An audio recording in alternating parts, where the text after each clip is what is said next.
അരിമാനമുള്ളപ്പൂപ്പന്റെ അമ്മുമ്മ പാടകന്നു വിളിച്ചു കയ്യത്തോ പാനമുള്ളപ്പൂപ്പന്റെ അമ്മുമ്മ പാടകന്നു വിളിച്ചു കയ്യത്തോ പാനമുള്ളപ്പൂപ്പനെ അമ്മുമ്മ പാടകന്നു 247 ആരാണ്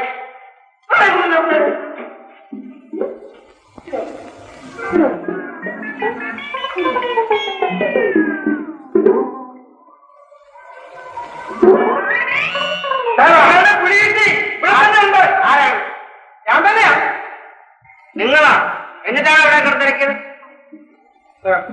മറ്റുള്ളവരുടെ കാര്യം അന്വേഷിക്കുന്നതിനിടയിൽ എന്റെ കാര്യം അന്വേഷിക്കാൻ ഞാനങ്ങ് മറന്നുപോയി. ചെറുപ്പത്തിലേ ഉള്ള എന്റെ സ്വഭാവം അങ്ങനെ. ഞാൻ അമ്മയെ പ്രസവിക്കും അമ്മ എന്നെ പ്രസവിച്ചപ്പോ ഞാൻ അമ്മയെന്ന് വിളിക്കാൻ മറന്നുപോയി. ഇന്നും ഞങ്ങളുടെ അമ്മ പരാതി പറയാറ് വാചടിക്കാതെ വരവ് വരാൻ ഞാൻ തല്ലാതെ ആയിരിക്കും തന്നെ പുറത്തു പറഞ്ഞയക്കുന്നു. അയ്യോ മുൻകൂർ നോട്ടീസ് തരാതെ ഇവിടുന്ന് ഒരു പുള്ളിയും പറഞ്ഞയക്കാൻ പാടില്ല എന്നുള്ള നിയമമൊന്നും ബാധകമല്ലായിരിക്കും. പോലീസാണെന്ന് വെച്ചാൽ എന്ത് നിലയിലും കാണിക്കാവുന്നു. പറയുമ്പോൾ അടുത്തുകയും പറയുമ്പോൾ പുറത്തു പോയിരിക്കാൻ എന്ന് മനസ്സിലാക്കാൻ ഞാനിപ്പോ പോകുന്നുണ്ടോ അതോ അതെന്താ ആദ്യം എന്നെ തന്നെ പറഞ്ഞേക്കണമെന്ന് ഒരു വൈരാഗ്യം പോലെ.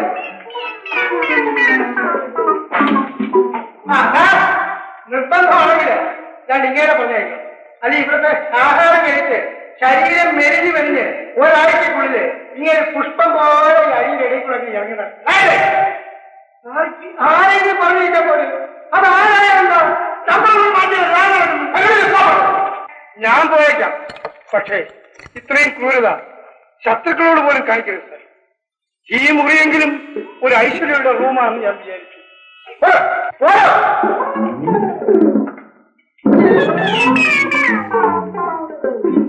ഒന്ന് തൊട്ട് തൊഴുതിട്ട് പോട്ടെ. നീ മരുന്നാളെ വെച്ച് കേറാറുള്ളോ ഇല്ലയോ? ഞാൻ പോട്ടെ. ഇനി ഞാൻ വരും.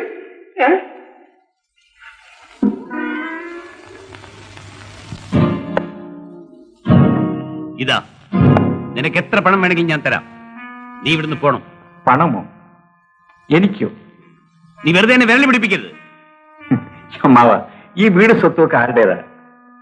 ഉഷയുടേത്. ഉഷ ആരമ്മാവ? ഉഷ എന്റെ ഭാര്യ. അപ്പൊ എന്റെ സ്വത്ത് എനിക്ക് തിരിച്ചു തരുന്നു. എന്താ ഇതിന്റെ ഒക്കെ അർത്ഥം? ഏതായാലും അമ്മാവൻ ആദ്യമായി എനിക്ക് കൈനീട്ടം തരുന്നതല്ലേ ഞാൻ വേണ്ടെന്ന് വയ്ക്കുന്നത്.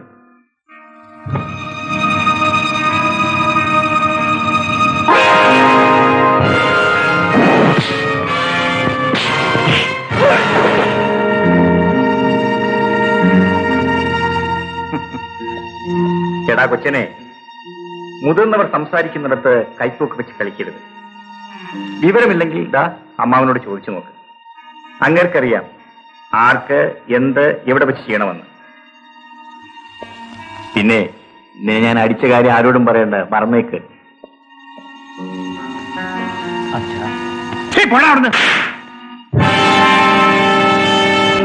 പക്ഷേ ഇതാ രൂപ. നീ എനിക്ക് വെച്ച് നീട്ടിയതിന്റെ 3 ഇരട്ടി കൂടുതലുണ്ട്. നിങ്ങൾക്ക് ഇവിടുന്ന് പോകാറായില്ലേ? അങ്ങനെ പോകാൻ പറ്റുമോ? പോകാനല്ലല്ലോ ഞാൻ വന്നത്. നിങ്ങൾക്ക് എന്താ വേണ്ടത്? പിന്നെ എനിക്ക് സുഖമായി ഒന്ന് കിടന്ന് ഉറങ്ങണം. ഇവിടെയല്ല, പുറത്ത്.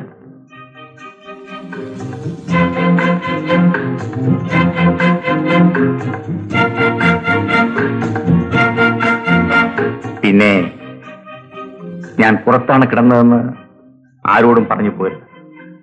പറഞ്ഞാൽ എന്റെ സ്വഭാവം ഓർമ്മയുണ്ടല്ലോ.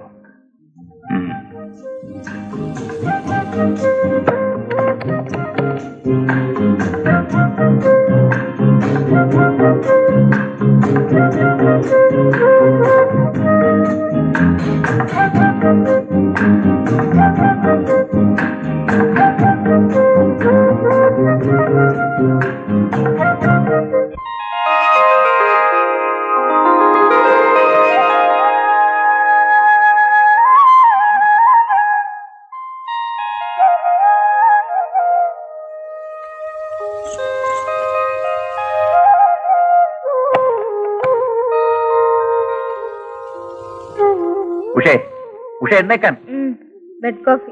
ഇവിടെ ബെഡും കാഫിയൊന്നുമില്ല. പെൺകുട്ടി എങ്ങനെ ഉറങ്ങാൻ പാടില്ല. രാവിലെ എഴുന്നേക്കണം. പിന്നെ എനിക്ക് രാവിലെ ചായ കുടിച്ചേ പറ്റൂ. പോയി ചായ കൊണ്ടുവരൂ. വേണമെങ്കിലേ അടുക്കളയിൽ പോയി എടുത്ത് കുടിച്ചാ മതി. എന്ത് പറഞ്ഞു? മനസ്സിലായില്ലേ? ഇങ്ങോട്ട് എഴുന്നേക്കടി. എടി, രാവിലെ ഭർത്താവിന് ചായ കൊണ്ട് കൊടുക്കേണ്ടത് ഭാര്യയുടെ ചുമതലയാണ്. ഭർത്താവോ? അതേടി, നീ ഞാനും നാട്ടുകാരുടെ മുമ്പിൽ വെച്ച് ഭാര്യയും ഭർത്താവുമാണെന്ന് സമ്മതിച്ചു. രണ്ടുപേരും ഒരേ മുറിയിൽ ഒരു രാത്രി മുഴുവൻ കഴിയുകയും ചെയ്തു.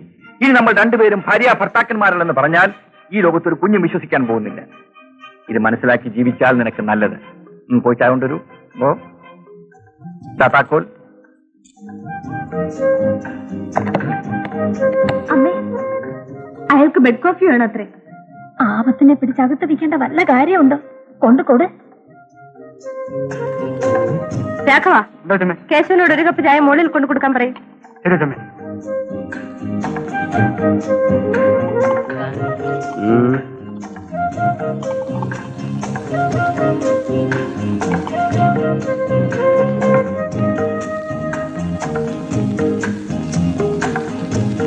സാർ ചായ.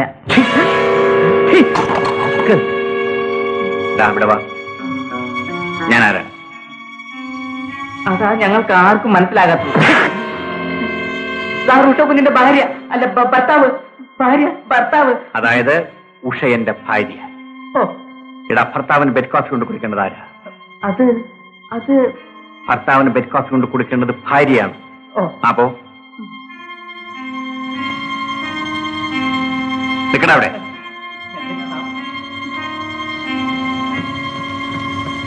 എന്താണ് അതിന്റെ പേര്? ശവൻ. കേശവ, മറ്റുള്ള വേലക്കാരെല്ലാം വിളിക്ക്. ശങ്കര, രാമ, കൃഷ്ണ, സുന്ദരജ, എല്ലാവരും വരും. എന്താടാ ശവ? ഞാൻ ആരാണെന്നുള്ളത് നിങ്ങൾക്ക് എല്ലാവർക്കും അറിയാമല്ലോ. അറിയാവേ, ഉഷക്കുഞ്ഞിന്റെ ഭർത്താവ്. ഞാൻ പറയുന്നത് ശ്രദ്ധിച്ചു കേൾക്കണം. ഓ, നാളെ മുതൽ രാവിലെ 4 മണിക്ക് എല്ലാവരും എഴുന്നേക്കണം.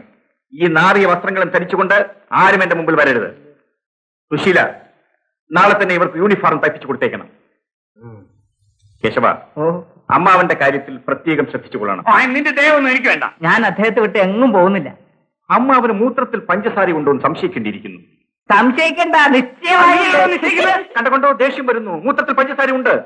പിന്നെ നാളെ മുതൽ അമ്മാവന് മധുരമുള്ള ഒരു പദാർത്ഥവും കൊടുക്കരുത്. രാവിലെയും വൈകുന്നേരവും ഓരോ ഗ്ലാസ് പാവയ്ക്കാൻ കൊടുത്തേക്കും. വയ്ക്കോളി. നിങ്ങൾക്കെല്ലാം മാസം തോറും എത്ര രൂപ ശമ്പളം തരുന്നുണ്ട്? 30 രൂപയോ? അമ്മാവ, ഈ വീട്ടിലെ എന്റെ ജോലിക്കാർക്ക് മാസം തോറും 100 രൂപ വീതം ശമ്പളം കൊടുത്തേക്കണം. വയ്ക്കോളെ. എടി, ചായ മുകളിലേക്ക് കൊണ്ടുവന്നേക്ക്. അവന്റെ ഒരു ജോലിക്കാരൻ നിന്നെ തന്നോട്ടാക്കി വെച്ചിക്കോളെ മാസം 100 രൂപ കൊടുക്കാൻ. അല്ല പിന്നെ അല്ലേ, പോകാനുള്ള പരിപാടിയൊന്നും ഇല്ലായിരിക്കും. എങ്ങോട്ട്? അന്നേരത്തേക്ക് തന്നെ. അല്ല, വന്നിടത്തേക്ക് ഇനിയും തിരിച്ചു പോകാനൊക്കെ. എന്നാ നിങ്ങൾ അങ്ങ് എഴുതണ്ട പോരെ? ജയിലിൽ നിന്ന് ഇപ്പൊ ഇങ്ങോട്ട് വന്നതല്ല അവിടെ. ഉടനെ പിന്നെ അങ്ങോട്ട് തിരിച്ചു പോകുന്ന എങ്ങനെ? ഓ, അപ്പൊ ക്ഷീണം തീർക്കാനുള്ള പരിപാടിയായിരിക്കും. മനുഷ്യൻ എന്തിന്? അതെല്ലേ, ഒന്നടിച്ചേ. അല്ലേ, ഇതാരാ വരുന്ന? സരസമ്മയല്ലേ? അല്ലേ, സരസമ്മ എല്ലാരും എങ്ങോട്ടാ? ഞങ്ങൾ മണ്ണാശാലയിലേക്ക് കൊച്ചിനെ ചോറ് കൊണ്ട് പോകുന്ന വഴിയാ. കുറെ നാളായല്ലോ കണ്ടിട്ട്. ഒന്നിങ്ങോട്ട് കേറിയിട്ട് പോകാമെന്ന് വെച്ചു. ചേട്ടനെ കണ്ടിട്ടും ഒരുപാട് വർഷങ്ങളായല്ലോ. അയ്യോടെ, അതറിഞ്ഞില്ലയോ? ഇങ്ങനെ അങ്ങ് എത്യോപ്യയിലായിരുന്നു. ഇന്നലെ ഇങ്ങോട്ട് വന്നതല്ലേ ഉള്ളൂ. വന്നത് പിന്നെ ബന്ധുക്കളെ കൊണ്ടൊരു ബഹളം തന്നെ. എത്യോപ്യ ഗൾഫിലാണോ ചേട്ടാ? ഗൾഫിന്റെ അടുത്ത് അജന്തയിൽ നിന്ന് 60 കിലോമീറ്റേഴ്സ് പോകുമ്പോ ഒരു ബ്രിഡ്ജ് ഉണ്ട്. ആ ബ്രിഡ്ജിന്റെ അടിയിൽ ഉഗണ്ട, മോളിൽ ഇത്തോപ്യ. ഞാൻ ഇത്തോപ്യയിൽ നിന്ന് കൊണ്ടുവന്ന ആ അനാക്കവാണി സൈൻ എടുത്തുണ്ടോ കൊച്ചിന് കൊടുക്കാം.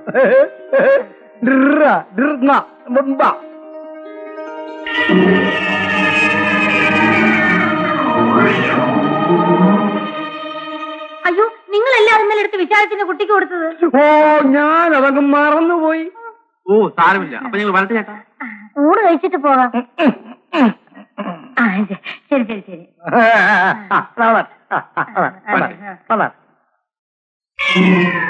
അയ്യോ, ഇടയ്ക്ക് എങ്ങനെ അടുത്തെടുത്തു?